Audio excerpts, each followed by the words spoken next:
and has done a quite brilliant job in her public appearances so far since the wedding was announced. So it's a great occasion. Have you gotten your invitation? Do you know, I think it's stuck in the post. So we're going to compensate by having a party down in D.C. for 800 of the embassy's closest friends to celebrate it. That sounds great. Actually, so. That sounds really fun. Ambassador Derek, thank you very much for being here. Thank you very much for inviting me. Great to talk me. to you.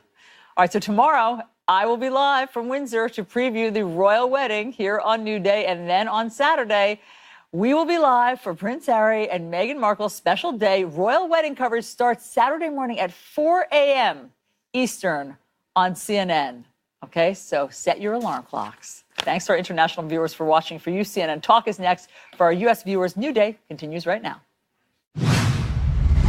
He told me that Mueller's team informed Trump's team that the Justice Department can't indict a sitting president. It's an issue that has never been resolved. I happen to think that he could be indicted. Meeting with people who are associated with the Russian government is never a good thing. I don't think anybody really believes that he did not tell Donald Trump about this. I would never take something unsubstantiated to him. It's a waste of his time. This boy needs to take himself something that helps memory loss because he's got a serious problem. Either that or he's lying. The president's debt to Michael Cohen was reportable. It needed to be reported on the form. I don't believe it had to be disclosed at all because I think it was an expenditure. I don't understand. How does somebody reimburse a payment and not know about it? This is New Day with Chris Cuomo and Allison Camerata. Good morning. Welcome to your New Day as we mark 1 year of the Mueller investigation. Rudy Giuliani says the special counsel informed President Trump's lawyers that they cannot indict a sitting president. That issue giving insight into Trump's legal strategy, kind of, if he faces a subpoena. And new details surfacing about the infamous 2016 Trump Tower meeting involving members of the Trump campaign and Russians. The Senate Judiciary Committee has just released more than 2,000 pages of documents raising questions about what the president knew about this. So we have it all covered for you. Let's start with CNN's Jessica Schneider. She is live in Washington with our top story. Jessica. Good morning, Allison. Rudy Giuliani this morning looking to draw clear lines in the legal landscape. He says that since the special counsel has no authority to indict a sitting president, the only option from this probe would be to write a report that could then be referred to Congress for any possible impeachment proceedings. And while Giuliani is offering new insight into the special counsel's strategy, new documents are now revealing even more details from that June 2016 Trump Tower meeting. President Trump's lawyer, Rudy Giuliani, telling CNN that special counsel Mueller's team does not believe they can charge a sitting president with a crime under Justice Department guidelines. Giuliani saying all they get to do is write a report. They can't indict. At least they acknowledged that to us after some battling. They acknowledged that to us. Giuliani later indicating that Mr. Trump's legal team may use this reasoning to justify potentially refusing to grant Mueller an interview with the president. What we're going to do is we're going to see what kind of legal remedies are available to us, including if they subpoena us, challenge the subpoena. The same reason they can't indict him, they can't issue a subpoena to him. But the issue has never been tested in court, and it remains unclear if Mueller's team, which declined to comment, would try to challenge the long-standing guidelines. The president is not above the law, and an indictment, if that's the course that Robert Mueller chooses to go, I believe would be upheld by the courts. This, as more than 2,000 pages of newly released documents from the Senate Judiciary Committee shed light on the infamous June 2016 meeting in Trump Tower. According to his testimony, British publicist Rob Goldstone, who arranged the meeting, thought Russian lawyer Natalia Veselnitskaya had a smoking gun against Hillary Clinton. The president's son, Donald Trump Jr., celebrated the prospect. A Russian lobbyist present for the meeting told senators Trump Jr. kicked off the meeting by telling his Russian guests, "So I believe you have some information for us." But multiple attendees told investigators that they ultimately left empty-handed. It was such a nothing. There was nothing to tell. It was literally just a wasted 20 minutes, which was a shame. Goldstone testifying that President Trump's son-in-law, Jared Kushner, appeared, quote, infuriated when the Russian lawyer focused on Russian sanctions, telling her, "I really have no idea what you're talking about. Could you please focus a bit more and maybe just start again?" In his testimony, Donald Trump Jr. admitted that he was interested in listening to information about Hillary Clinton, contradicting the initial story put out by the White House that the meeting was about adoptions. Asked about the president's involvement in crafting that statement, Don Jr. telling investigators he may have commented through Hope Hicks, something the White House later conceded. The president weighed in as any father would. Donald Jr. also repeatedly testified that he does not recall telling his father about the meeting. Phone records show that he called a block number before and after arranging the meeting, and again on the day it occurred. Democrats note that former Trump campaign aide Corey Lewandowski previously testified that candidate Trump's primary residence has a block number. And 2 days before the meeting, then candidate Trump teased a speech about Clinton that never happened. And we're going to be discussing all of the things that have taken place with the Clintons. I think you're going to find it very informative and very, very interesting. And today is the one-year anniversary of when Robert Mueller was appointed as special counsel. It does remain to be seen if the president will comment on this, since there has been some confusion over whether the president will hold a previously planned news conference with the NATO secretary today. It was on the NATO secretary's schedule, but it is not currently on the White House schedule. Now, Rudy Giuliani, though, says he plans to use this one-year anniversary to push the special counsel to disclose how much money is being spent and also to actively begin negotiating any possible presidential interview. Chris and Allison. All right, appreciate it. Let's bring in CNN political analyst David Gregory and CNN chief legal analyst Jeffrey Toobin. Well, we know this much. If the best argument you have is that this is costing too much money in the overall span of budget, what they spend on things, you got a weak case. But in terms of the political implications of 1 year, now we know by precedent standards, 1 year is nothing. But what does it mean politically? Well, I still think it is a dark cloud over the presidency, over President Trump. I think he has certainly withstood the political heat that this represents because he has really embraced the idea that they're out to get him, and he's played that really well among his supporters in Congress and in the public. I think he's done a lot to bring trouble on himself, to make the investigation meatier because of the actions he's taken as president. And, you know, in the end, I don't know when he'll be judged for this, but at some point, the fact that he has treated this so unseriously, that he has not treated the threat that this represents of what the Russians actually did, is an incredible dereliction of his responsibility, which is separate from whatever the impact of the investigation is. But right now, I think it carries a lot of punch against him and Republicans. But I still see a ceiling there, you know, for Mueller and the investigation, which is something bad happened, but it doesn't really attach to the president. It may get close, but it doesn't actually attach to him at the moment. Jeffrey, a sitting president cannot be indicted. True or false? We don't know for sure. I mean, that is one of the great unanswered questions of constitutional law. The Justice Department policy, which is not a binding not a law, Justice Department policy has been since the 1970s that a president cannot be indicted. And that's what Giuliani's hanging his hat on. Correct. And there is constitutional law that supports that idea, that the president is so central to one of the three branches of government that the disruption would simply be too great to force him to sit in a courtroom to deal with the stress of a criminal case. But there are a lot of other options available to Mueller other than indicting him in terms of presenting evidence to Congress for impeachment. So, you know, the indictment issue is not the be-all and end-all of this investigation. And as with it often in the law, there's a back door here, which is, you're right, I can't indict you as president. But I can investigate you and develop evidence for a case that I will indict you on after you leave office. So it would show that there's still a basis for wanting to get the facts on the ground right now. The connection that Rudy's making, though, is... Therefore, you can't be subpoenaed. You can't subpoena him either. Right. And the interesting thing about this is not only does it not make sense legally, listen to what Rudy Giuliani said about exactly this issue in 1998, of course, about a Democrat, Bill Clinton.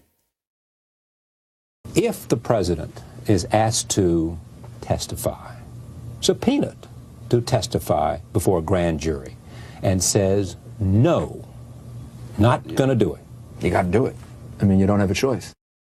That was What I unequivocal. love about it is that the question took 45 seconds, but it could have taken 7 seconds to get to that and say, we could have much you know what? That's the least of Charlie Rose's problems. Now, Right, asking exactly. long questions. Exactly. Come on, you know. But he was unequivocal. I mean, Giuliani felt very strongly about what a subpoena meant then. Right. Yeah. But this is where, I think Giuliani's role in this has been such a curious choice. But the one thing that he's hammering away on is what you were alluding to, Jeffrey, which is the political dimension of this, which is, I'm sure at some level Trump wants to sit down with Mueller. I'm sure he thinks he personally can answer a lot of these questions. I think his lawyers probably recognize that's a bad idea. But it's what's the fodder of that report? He may bring other indictments, but the report of how the president conducted himself, was there obstruction of justice, all of that becomes fodder for a potential impeachment proceeding if you have a Democratic House. That's where things get nasty. And I think this is what Giuliani and what the president is preparing for now, is basically what the next year is going to look like of trying to undermine who Mueller is, what the investigation was, and what his findings are. And we just have to keep remembering how leak-free the Mueller investigation has been, how little we know ultimately about what they're doing. Remember when he indicted the 13 Russians in the social media conspiracy case? No one even knew he was investigating that. One of the questions that he has, legal issues that he has not yet addressed, Mueller, is the whole issue of the hacking. He has not indicted anyone for the hacking of the Democratic National Committee, of John Podesta's emails, WikiLeaks. And that's the heart of the matter. I mean, at one time we thought that was the biggest headline. And I think a case may yet be coming on that. Now, the question will be, will any Americans be involved? Like in the social media case, it was all Russia. The question of whether any Americans were involved in that hacking is a much more politically significant question than whether the Russians did it, which we seem to think is a given at this point. So isn't the real question, though, what difference will this make at the end of the day? All right, the sitting president isn't indicted, okay? And I don't think anybody here has seen any basis in evidence that's been offered up that would make that look like a likely outcome anyway. But if his number's at 40 now, and it's always been at about 40, despite everything that's come out about him, and you have the partisans taking sides where every development that comes out is seen two different ways based on your political team, what difference is this going to make? We're in a climate where we were talking about impeachment against Bill Clinton and how the tribalism in our politics has evolved from that point, that this whole investigation becomes a metaphor for overreach against Donald Trump, potentially. That everything people don't like about the media and about Democrats and about elites in America will be symbolized by this investigation if in many people's minds it comes up short. What really bothers me, and obviously I think getting to the truth of who may have done wrong here is really important, is again, how as a country we position ourselves to deal with bad actors like Russia. I mean, we've now had 2 intelligence committees in the House and the Senate completely waste everybody's time because they're in such divergent paths that nobody's taken any real concrete policy action behind how to deter a threat like this or deal with it. But I mean, the Senate has found conclusive things. They have, and I think they've done a credible job. But what I'm saying is on the House side, it's completely different. And where's the political will to actually work with some of this information and do something that's meaningful? We spend so much time talking about what Mueller may actually find. That's the damage has been done piece of this that'll get obscured by the politics. Chris, fair point. Go ahead, Jeffrey. Well, no, but you were saying, what difference does it make politically? And I think after 2016, I certainly don't trust my own instincts in terms of knowing what the public will do or vote. But I hope it's not naive or too journalistic to say, I think it matters what happened. I think we need to know, as Americans, we need to know for the future how the 2016 campaign unfolded and who did what. And also, was there any obstruction of justice in the early part of the Trump administration? 100%. What the political impact of that is, I don't know. Oh, no, 100%. Yeah. I agree with you 100%. The truth matters. We need to know. It'd be nice if they did something to stop it the next time instead of everybody saying, oh, yeah, they're still doing it. It's probably going to be worse. I mean, the capitulation, the sense of not doing your own duty. I'm just saying political impact. Trump has been so effective with his fringe surrogates of taking a man, Bob Mueller, Mueller, who I was concerned when he was named. I was like, wow, this guy's a big-time Republican. But everybody seems to say, you know, he can be fair in this. Let's see how he does. To making him seem like he's Chuck Schumer. You know, he might as well be doing this. Like, you know, a completely partisan hack, bad guy who can't be trusted. They've been really effective. That's why his numbers have stayed the same. But this is a part of our politics today that's so concerning. And I you know, just to underline the point about how important it is that we know what happened, really, really know what happened. And I think I just read a book by Tim Snyder, the historian who wrote On Tyranny, but he also just wrote I think it's The Road to Unfreedom. I may have the title wrong, but his synthesis of what happened is so important because it goes back to what the Russians did in Ukraine. And so if you think about the road to 9/11 and how it changed America, our politics, our media, we are not dedicating the same resources to figure out what this kind of threat represents. And that's the thing I can't understand. David Gregory, Jeffrey Toobin, thank you both very much. Great to talk to you. And I'm not calling Schumer a hack. I'm saying that they may as well be looking at Mueller as if I got that was an impersonation of someone. He was just a big Democrat, you know? All right, so President Trump doing what he does best, blaming opponents, this time Democrats. Here's what he says to you, the American people. The Democrats gave us laws that are forcing us to break up the families who cross the border illegally. Facts first, right after this. Moni, no preaching. It's just a simple piece of truth. We have to agree on what is fact, okay? So the president holds a meeting at the White House yesterday. It's an hour-long freestyle, basically, on illegal immigration. And a lot of it needs to be examined. Let's start with this. We have to break up families. The Democrats gave us that law. It's a horrible thing. We have to break up families. The Democrats gave us that law, and they don't want to do anything about it. They'll leave it like that because they don't want to make any changes. And now you're breaking up families because of the Democrats. It's terrible. Now, to be honest, I don't know what he's talking about. This took some time to fact check. Now, as far as we can tell, I put it to the better minds here at CNN, the claim is certainly false because what recent law designed by Democrats is intended to break up families? The Bush administration did enact a law in 2008 that was well-intentioned. It was designed to protect Central American children from human trafficking, ensuring that every child who came that way, arriving at the border, would get a hearing. Now, what happened was you had so many kids, there became a backlog. Now, what did you do? Well, you wound up splitting up the families because of just time and circumstances, not by intention necessarily. All right, so as for intentionally splitting up families, well, the only legal guidance there is on that was publicly floated by Trump's own attorney general. Listen. If you're smuggling a child, then we're going to prosecute you. And that child will be separated from you probably as required by law. If you don't want your child to be separated, then don't bring them across the border illegally. It's not our fault that somebody does that. Now, why does this matter? It matters because the law isn't the end. It's about how it's enforced, decisions on prosecution, and that changes with each administration. So look at Jeff Sessions about the new harshness. President Trump also made a claim about the border wall and how far along it is. Take a listen. Now, we have started the wall. We're spending $1.6 billion between fixing and starting. You know, Melissa, what's been going on. We're getting it up.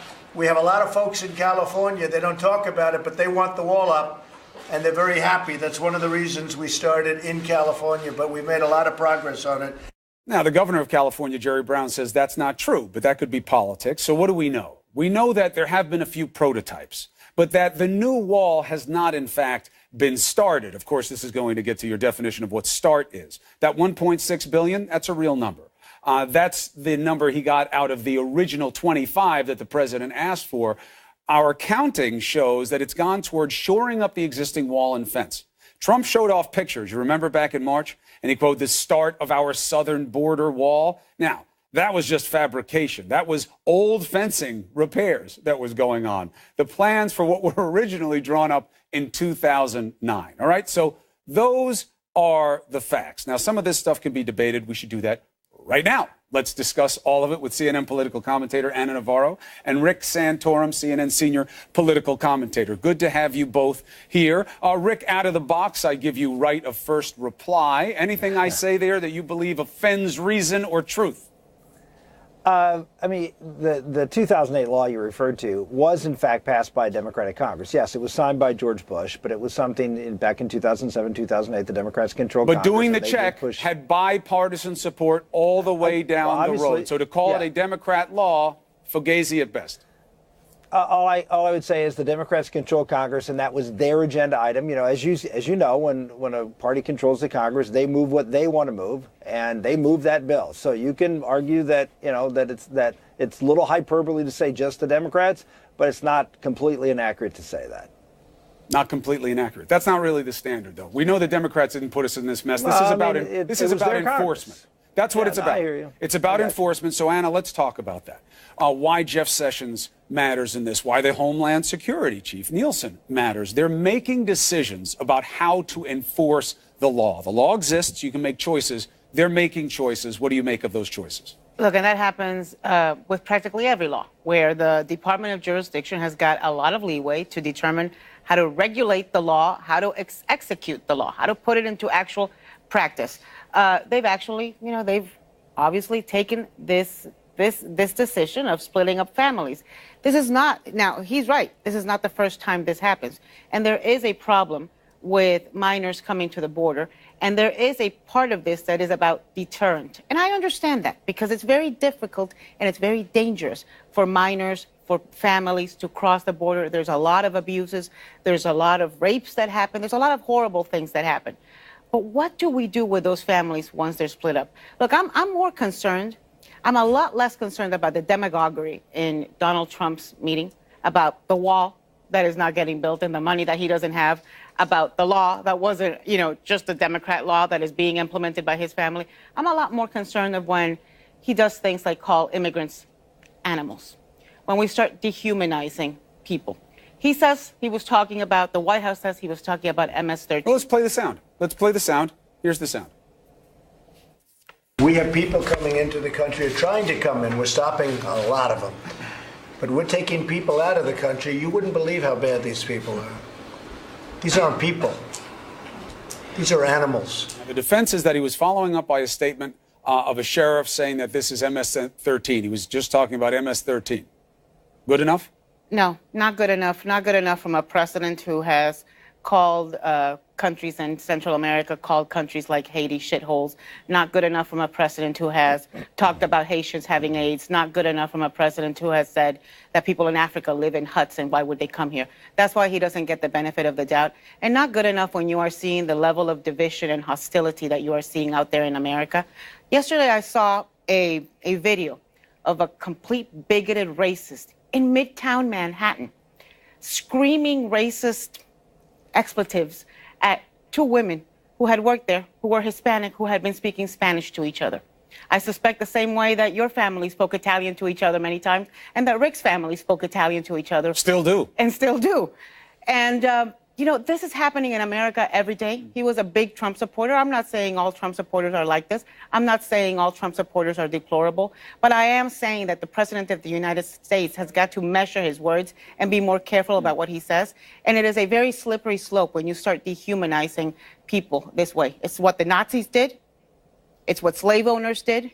It's not what Americans do. Rick, she lost you with Nazi. What's your defense? Look, this is one of the reasons that a big chunk of the country just turns off the media when they start going after the president, because they take something that is completely explainable and perfectly accurate within context of the president talking about people that they are deporting now, and there is an emphasis, as there always has been, on the criminal element as the priority to be deported. He had just heard from the sheriff talking about MS-13, and the president was commenting on those very individuals.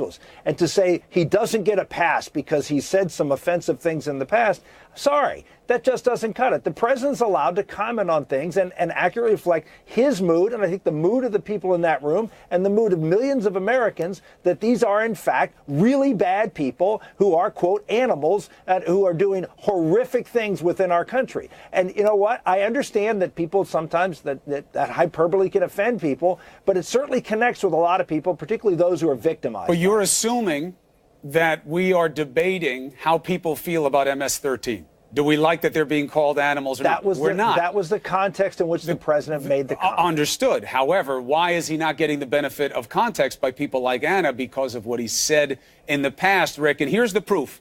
If I were to list for you all the things he said about immigrants, how many would you own yourself and say, I agree with him about that? That most of the people coming over from Mexico are drug dealers and the worst and this and that. And Africans live in huts. And this is what I think about Haiti, what kind of hole it is. How many of those statements would you own and say, I agree? I think the president's entitled to. How many of those statements would you agree with? I don't think it's important, Chris. It's of course important because it's the frame for analysis. In which he said what he said. No, I disagree. Of course, he has the right to say it, but that's a specious argument. It's not about his First Amendment right. I think it's She's accurate not trying for him to say it. censor I don't think it's not just the right to say it. So you I think he has the right to say it because it's true. So you think that illegal immigrants, by and large, are bad people who are coming here to do bad things? That's not what the president said today. What the not president in said, this context, giving him the benefit of it, although he certainly wasn't careful with what he said. Right? Usually, a Rick Santorum would say, I'm not saying everybody. I'm saying these MS-13 types. He doesn't make that kind of careful distinction. Why not? He talked about people that are being deported today. And as we know, the priority of this administration and previous administrations is to deport dangerous criminals actually not first. true. Yeah, but then Rick, why are they splitting up all these families that aren't MS-13? We have seen a ton of people who are American in every way but one get deported by this administration. We have seen doctors get deported.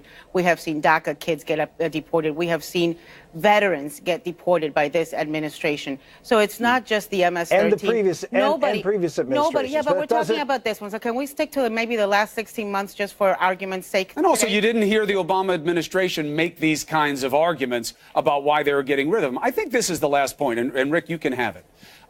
You can look at the numbers and see that people have been getting thrown out of this country at a pretty decent rate for Obama's administration and now. I know they say the numbers are ticking up. We have to understand why they're ticking up right now. It could just be seasonal need of labor. We got to look at it. But the tone has changed. And you are defending the tone. You say a lot of people share this. I'm not talking about MS-13. Who's going to defend MS-13? Nobody wants MS-13 in the country. But the tone has shifted about what it means about you if you're an illegal immigrant. I want to hear you say, yeah, I think those people are bad people, too. The president's right. Say it. I think people who break the law are not necessarily bad people, but they do bad things. And breaking the law and entering this country is a bad thing. It is a crime, and it is not something that I'm going to give the benefit of the doubt to people. That there are millions and millions of people waiting all over the world to come into this country who are following the rules, making sacrifices. And when people break the law to shortcut things, that is not something I'm going to say nice things about. I'm sorry. Now the nobody's asking you to. I'm saying, do you think they're bad people? Than I would say. I'm saying not their illegal entry. I get that that's a crime. Everybody knows this. How you choose to enforce it is up to you. I'm asking you something different. Do you think they're bad people? Because that is the sense that the President of the United States has communicated. And anybody who says that's not fair is full of it, Rick, because that's what it empowers. All the discussions wind up being about the rapists and Katie Steinle's case and all of those types. So why are those the examples that are used? Because the notion is they're bad people, not because they came in illegal, but because they're bad deep down. Do you own that? People. Do you own it? Yeah, I would own that there are some bad people coming in, and that's what the president has said consistently. Not that everybody. That is not what he said consistently, Rick. Yeah, yes. When you ignore it, you empower it, my brother. That's why I asked. Every time he speaks about immigration, it's demonizing. Context. No, he has not always put it in context. Otherwise, I wouldn't waste my time. What am I going to defend MS-13? I live out in Suffolk County. I know they're out there. I know the problem. Come on, Rick. You know what this is about. All I can tell you is the president has said repeatedly he's not talking about all immigrants. He didn't just say that when he talked about animals. He didn't speak carefully. He didn't speak the way you would.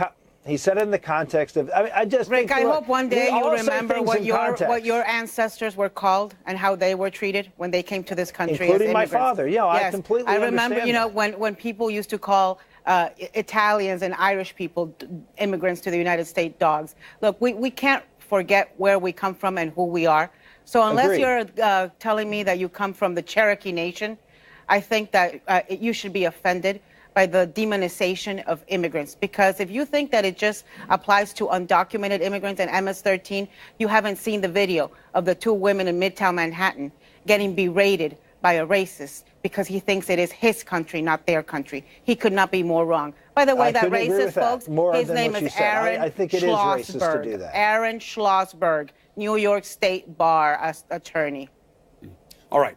Rick, Anna, appreciate you going at it. These debates matter. Thank you. Allison. Okay, this source leaked the information about Michael Cohen's financial records. Now the source is speaking exclusively to Ronan Farrow. Ronan Farrow is going to join us to tell us the motivation behind these leaks. Yet another. The anonymous source who leaked Michael Cohen's financial records to the press is coming forward, and wait until you hear the source's motivation. Ronan Farrow has this bombshell report from The New Yorker, and Ronan joins us now. Another bombshell. Ronan, wow, this article that you've just published is incredible, so let's go slowly through it. It's dense. Okay, last week, several news outlets reported Michael Cohen's LLC, there was money coming in and out of there from places like Novartis, from Columbus Nova, which had connections to the Russian oligarch. A Korean aerospace company that had a potential contract before the administration. Yes, and AT&T. Yeah. Okay, the source of that leak has now come forward to you about his or her motivation for doing this. What is it? This whistleblower says that upon searching a government database that is supposed to contain all of the reports of suspicious bank activity, this person found several reports missing. Now, I should explain what these reports are. They're suspicious activity reports. That's what banks are legally required to file when they see activity that looks like fraud or money laundering. And we've seen some of these documents, and they do indeed look like fishy payments involving foreign interests broken up into smaller payments, things that would cause bank investigators to say, hey, put a red flag on this. In the one document that was released last week, which covers under $1 million in transactions. And this is, by the way, what Michael Avenatti, Stormy Daniels' lawyer, had access to and also released. Michael Avenatti released some summaries of Michael Cohen's transactions, and you'd have to ask him about his exact sourcing for that. But, I will say that we can verify that this whistleblower is the original source of why this stuff became public. And the reason, to your original question, is this person saw that in the released reports that we have now, there are internal references to other reports covering more transactions. We're dealing with about $1 million worth of transactions now. There are also additional reports, Allison, covering 3 million plus. They went in and out of Michael Cohen's account. That went in and out of this account, the main account at First National Bank. And those appear to be gone from a government database. Okay. Is your source Michael Avenatti's source? I can't speak to the exact chain of command of who had these documents at what point, other than to say that this is the source who originally made these public. Okay. This source says that he or she became alarmed when he noticed these two suspicious activity reports gone. How do they know that they're gone from the system and they're not masked somehow or moved somehow? So let's be careful about the term gone. You're exactly right. One of the things we talk about at length in this story is all of the possible explanations, including many that could be, relatively speaking, more benign than what this whistleblower feared. It's possible, the prosecutors we talked to and people experienced with the database that we talked to said that, for instance, the Southern District of New York or Special Counsel Mueller went in and said, please quarantine these, restrict them in some way. But what I'd highlight, Allison, is every expert we spoke to said that almost never happens. They didn't know of a procedure for doing that. So if indeed that's the case, it suggests that there is something very, very sensitive in these remaining reports. Your source is taking great personal risk to come to you to flag this. In fact, you write, of the potential for legal consequences, the official said to you, to say that I am terrified right now would be an understatement. But referring to the released report, as well as the potential contents of the missing reports, the official also added, this is a terrifying time to be an American, to be in this situation, and to watch all of this unfold.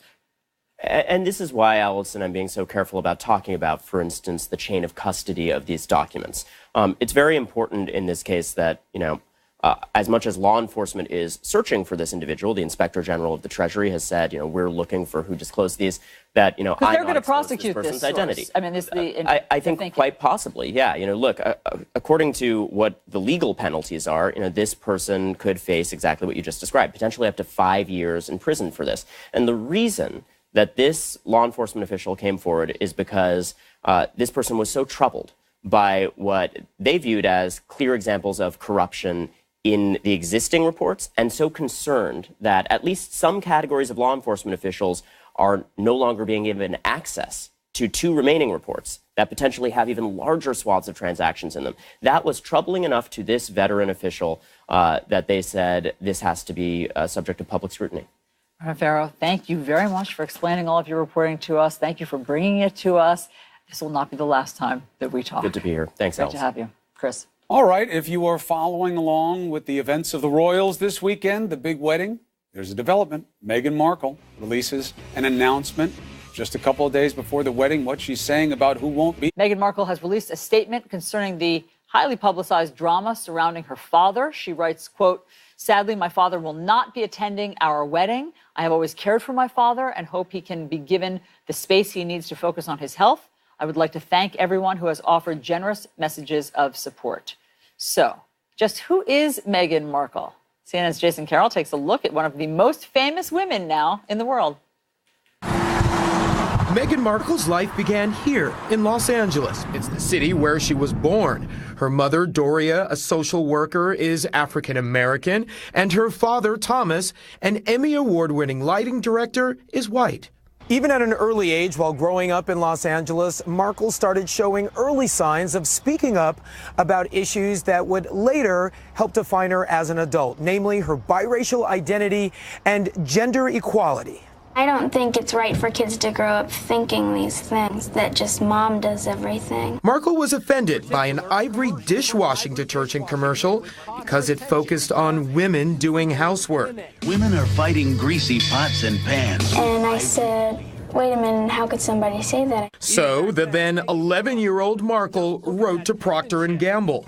So I was wondering if you would be able to change your commercial to people all over America. Her letter worked. Procter & Gamble changed their commercial. Around that same year, Markle took a stand on her racial background. She told Elle magazine that while in class, she was asked to check a box for the census, Caucasian or black. She wrote, "My teacher told me to check the box for Caucasian, because that's how you look, Meghan." Markle refused, her father later telling her to draw her own box. Markle's parents eventually enrolled her at Immaculate Heart. It's a private all-girls middle school and high school, and some of her teachers here still have fond memories of her. My first thought actually was, he is so lucky. Maria Polia was Markle's theology teacher. She talked about Markle wanting to volunteer at a soup kitchen in downtown LA Skid Row and the advice she offered to help Markle overcome her fear of volunteering in a dangerous neighborhood. You need to simply put the needs of others above your own fears. And Meghan says that she's remembered that conversation ever since. Markle ended up volunteering on Skid Row for years. She also performed in school plays. It's not for me, it's for my granny. This rare footage is from her sophomore year solo as Little Red Riding Hood in the production of Into the Woods. Markle went on to Northwestern University, where she continued her love of drama. She double majored in theater and international studies, but acting was her passion. And once back in Los Angeles, she landed minor guest roles in shows like CSI New York before being cast as a regular on the USA drama Suits in 2011. I don't care who knows. Shortly after the show's launch, she married longtime boyfriend, film producer Trevor Engelson. They divorced less than 2 years later. In 2016, a mutual friend of Markle's and Prince Harry set them up on a blind date. We met once and then twice, back-to-back, 2 dates in London. It was, I think, about 3, maybe 4 weeks later that I managed to persuade her to come and join me in Botswana. The two bonded while camping in Botswana, and after about 1.5 years of courtship came the proposal. It was so sweet and natural and very romantic. He got on one knee. Of course. Was it an instant yes from you? Yes, as a matter of fact, I could barely let you finish proposing. I was like, can I say yes now? Markle has since become a household name, a fashion icon, style watchers closely eyeing every look. Not all has been well. English far-right tabloids have attacked the 36-year-old because she is American, divorced, and biracial. Prince Harry and the palace have defended Markle and called for an end to the public abuse of her and her family. Markle has won the hearts of millions, including the heart of the one that matters most. So, Allison, here at Windsor Castle this morning, rehearsals are well underway, but all of the speculation is sort of swirling about in terms of who might be the one to walk her down the aisle. Will it be Prince Charles, or could it be her mother? If a woman is chosen, it would certainly not be the first time in royal history a woman has taken on that role. More than 100 years ago, here's a bit of trivia for you. Back in 1866, Queen Victoria walked her third daughter, Princess Helena, down the aisle. Certainly, a lot of folks back in the States are looking for history to repeat itself, and they are pulling for Markle's mother to do the honors. Allison? That one just makes sense, Jason. I mean, it just makes sense. She's close to her mom. My mom walked me down the aisle after my dad passed away. It just makes sense. Yes, thank you. There's precedent here and, as you point out, in England. So I will see you tomorrow, Jason. Thank you very much. I'll be looking forward to that. So I will be live from Windsor. See you soon. Okie doke. See you. We will have a preview of the royal wedding here on New Day for everyone tomorrow. And then on Saturday, we'll be live for Prince Harry and Meghan Markle's big day. Royal wedding coverage starts Saturday morning at 4 a.m. Eastern. I can't tell you, Chris, how many people have told me they are setting their alarms and they will be awake for that, not to miss a moment. Really? Yes. Oh, yes. Really. In fact, one of my close friends in California, 3 hours earlier, is going to a movie theater that is streaming it all live at 1 a.m. Wow. I guess it's a huge American national event. It is. All right. I guess I'm wrong. I thought we weren't about monarchies here in this country. We're about love, Chris. Love. There'll be 10 weddings in my town out in Southampton this weekend. Come with me. Stream them live. Wait, we've had too much fun. We must go.